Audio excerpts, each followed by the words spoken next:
Hey, Sean, you mentioned Odell being a big part of your plans this past week, and at least statistically, that seemed to turn out to be the case. What did you like about what he gave you, and how are you looking to kind of build on that as you continue to work him into the offense? Yeah, I mean, he did a nice job. I think I continue to say it, but for him to be able to, play as many snaps and do as many different things as he is on such a short amount of time that we've been together, I think it's a real credit to his football acumen and how smart he is.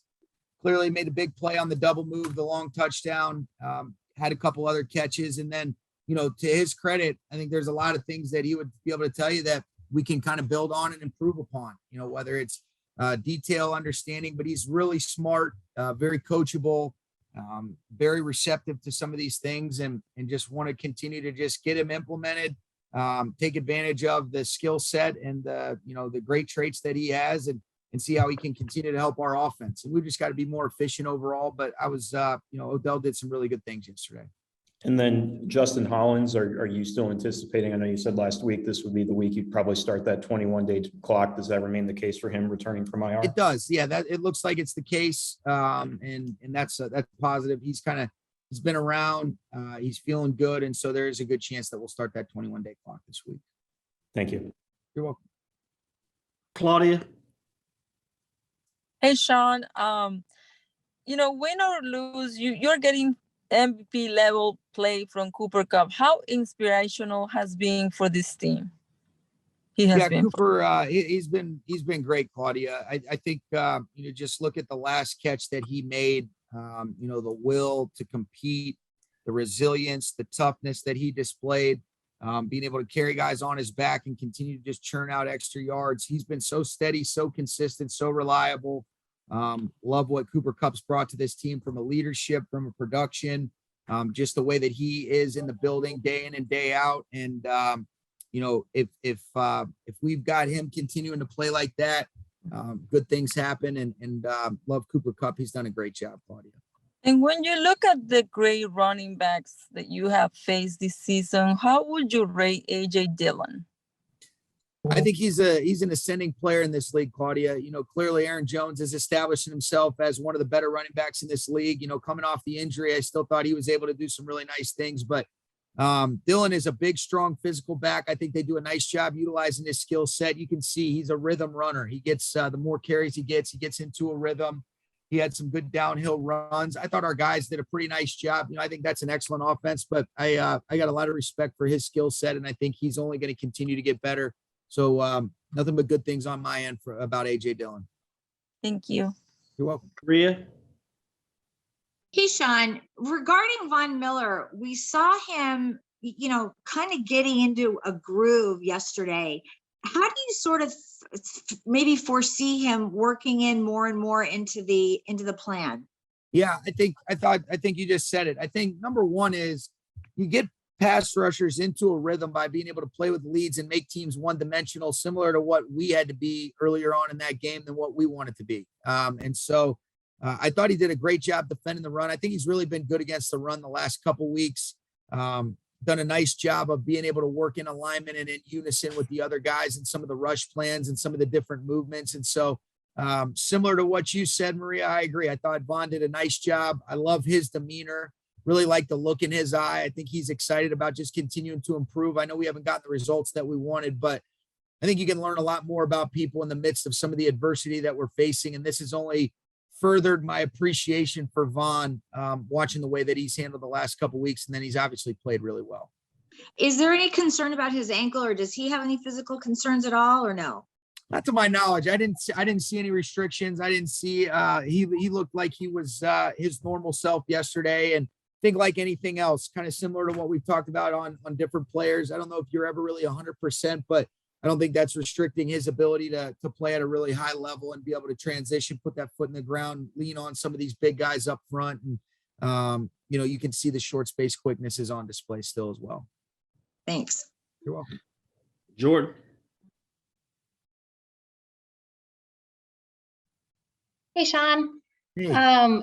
So I'm not sure if I'm going to ask this correctly. Just bear with me if you don't mind. Obviously, understand that the ethos of the offense has changed quite a bit over the last 9 months, 10 months at this point. Heavy drop back, things like that, getting the ball explosively downfield horizontally, but using the width of the field as well. But when things like the last couple weeks happen, turnovers, and then also like some of the timing stuff too on the routes, and then also the drops and some of the pressure that's coming up the gut and everything. I guess what may be preventing you guys from leaning a little bit more heavily on things that you have a lot of experience in doing prior in establishing rhythm and timing, like play action and some of that pocket movement? Yeah, I mean, it's definitely all good points that you're bringing up, and that's stuff definitely something that we talk about as a coaching staff. I think when you look at a lot of those things, it's not an excuse, but we've gotten really thinned out with some of the depth of our roster at different positions as well, not exclusive to receivers, but losing a Johnny Munt was a really big loss. Now, you got confidence in Kendall Blanton and Bryson Hopkins if need be, but those are all very merited points and definitely things that we talk about as a coaching staff. And I think it's really figuring out our identity that we came into this year with is not going to be able to be that same identity just based on some of the changes that we've had.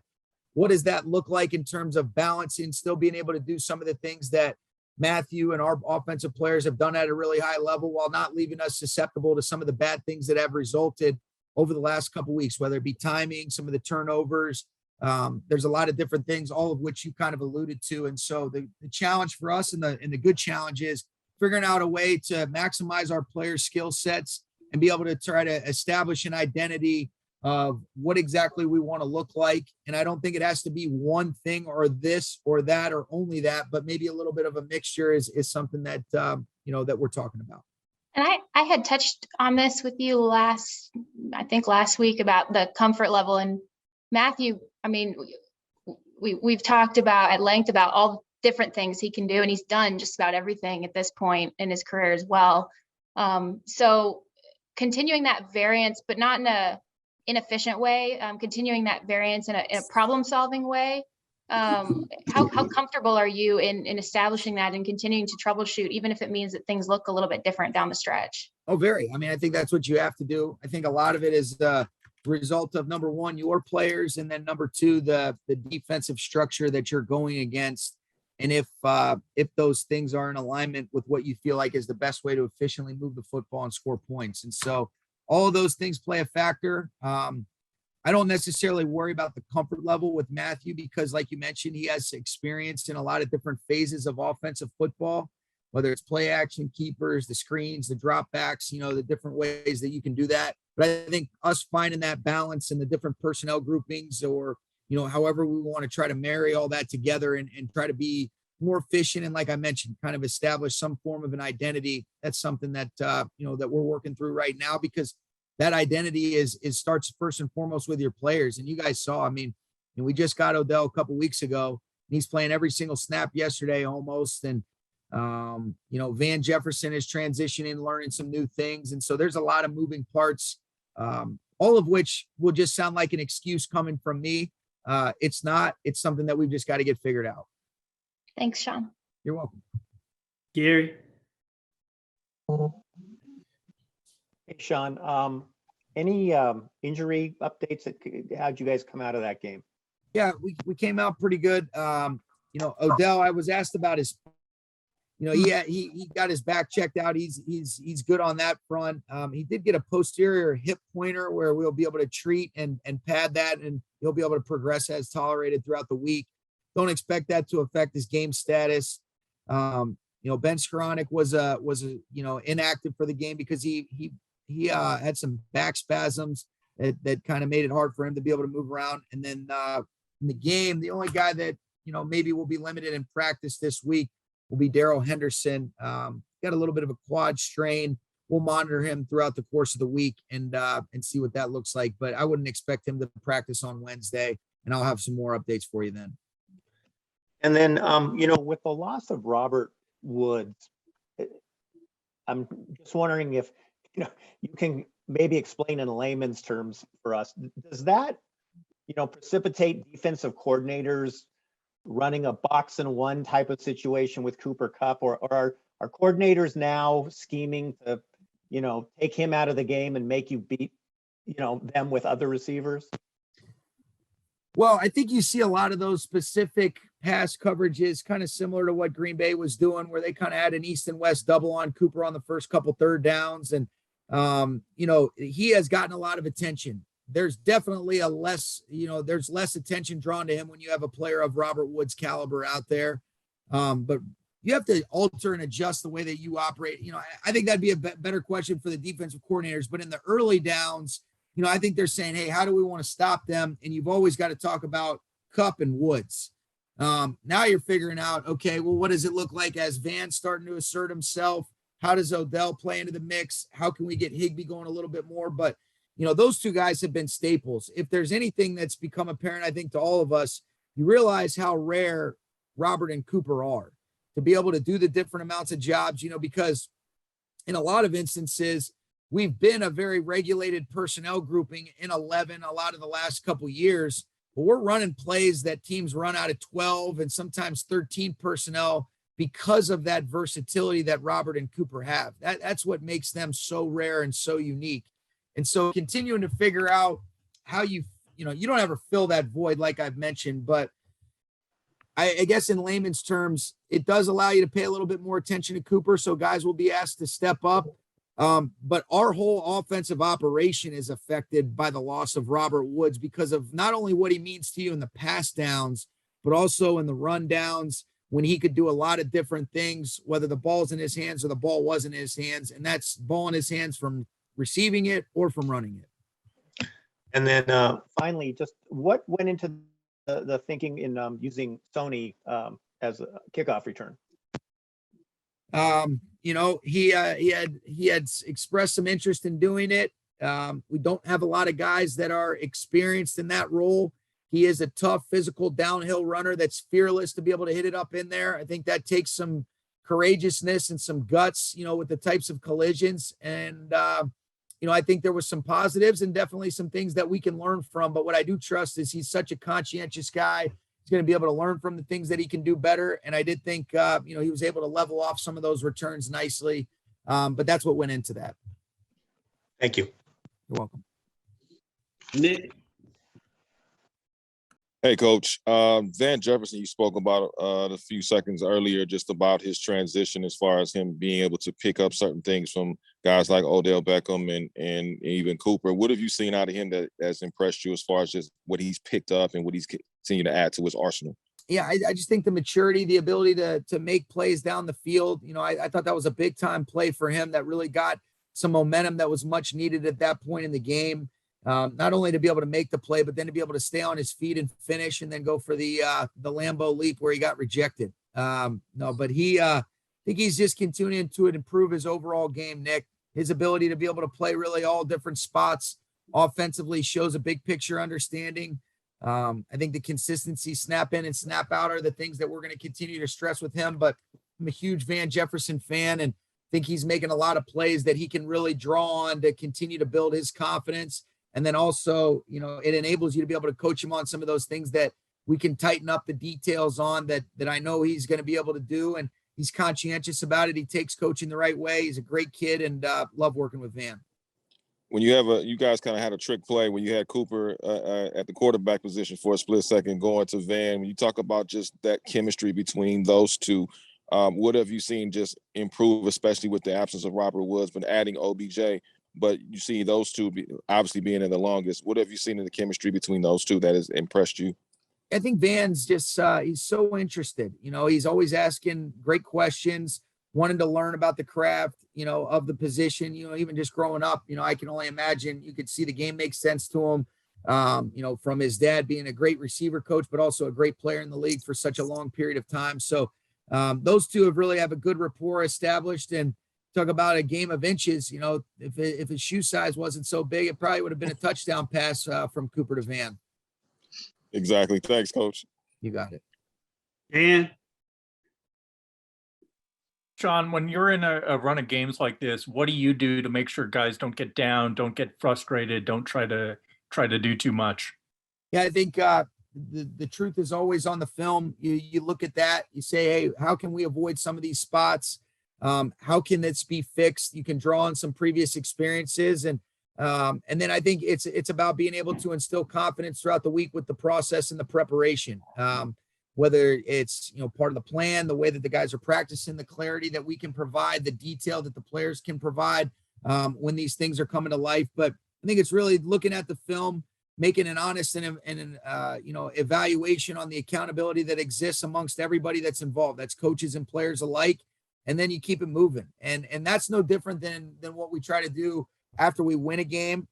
To say that this hasn't been a challenging and the amount of time that's put in and not getting the results that you want. We got a lot of guys you care about, and you want to just continue to fight your way out of this rut. And and we're going to go right back to our process. We're going to look inwardly. And I know it's kind of the same things that I've been saying, but that's what we'll do. And I think we've got the right kind of guys to be able to fight out of this thing the right way. Thanks. You're welcome. Jim. Dan beat me to that question, so I'll go in another direction. All the speculation about Stafford's health and granted in this league, nobody's going to be 100% at this time of year. What are you seeing from him in terms of playing through whatever ailments, injuries, what have you there are? Well, I'm seeing a really tough competitor. I think that's been, one of the great traits that he's possessed for a long period of time. You just watch the amount of hits and some of the things that he's bounced back from, quickly, whether it be with us or even over the course of his career with the Lions or even going back to Georgia. And so I just see a resilient, tough competitor that continues to compete, continues to battle. His teammates believe in him. His coaches believe in him. And that's what I'm seeing from him, Jim. Thank you. You're welcome. And we'll wrap up with Jordan, then Kurt. Hey, Sean, just one more for me. Not sure if it's a quick answer either, but just curious on some of your thoughts on this. Obviously, injuries a big factor in some of your key, maybe more under the radar positions, and particularly some of the roles that those players play under the radar a little bit more. But in terms of the team build itself and wanting and relying on those maybe up and coming complementary players to hit that learning curve and contribute in positive ways. On defense, I'm thinking first and foremost, and then on offense as well. Are you feeling like you're getting enough consistently from some of those guys week over week? Well, I think defensively, I think our defensive coaches have done a really good job of being able to utilize a variety of players with the different personnel groupings that we're activating. And so I have been pleased with that. I think the opportunities have been a little bit more limited offensively with how we've operated. I also think, if I have to be honest with myself, that's why you're a little bit susceptible when some of these injuries occurred. And now you're saying, okay, how do we want to adjust or adapt? And that's part of our job. I'm always going to do what I think is best for our football team. And I don't think I can fully answer that question offensively, just because a lot of guys haven't gotten opportunities based on the nature of what we've been in personnel grouping wise. But whether that be this week or at some point, that narrative might change if we feel like that's what's best. And so overall, these are all things that are definitely a part of the thinking, the thought process. It starts with, all right, how are you building it around certain players? What do you feel like the identity that you want to establish on each side of the ball is that gives you the best chance to operate with that philosophical approach, but most importantly, your players. And so, all those things being said, defensively, we've used a lot more bodies than what we have offensively. And I think you have to be honest with yourself about making sure that, we've got some depth at different positions, or we're giving guys an opportunity to compete so that you can present a little bit more to guys and give them a chance to show what they can do.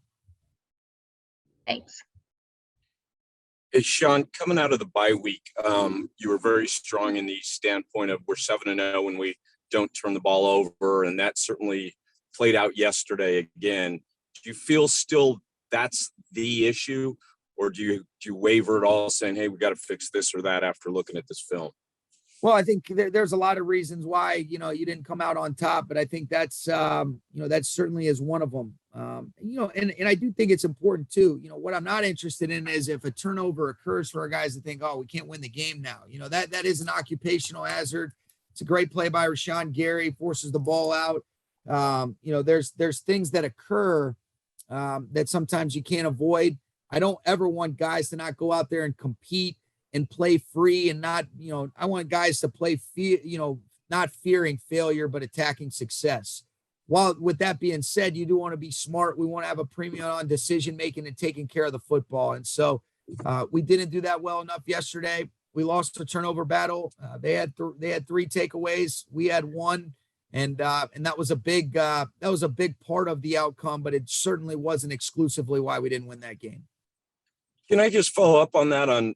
You guys have done a lot with sports psychology, and what you just said there at the end about not fearing failure, but attacking success. Would that be something you would bring up because it's been such a point of emphasis the past couple of weeks? Absolutely. Yeah. I think the most important thing is you want guys to be able to cut it loose, go play free, still focus on, great execution, great concentration within the framework of your role, the detail that's required for those 6 seconds or however long the play ends up being. And that is absolutely something that we talk about, Kurt.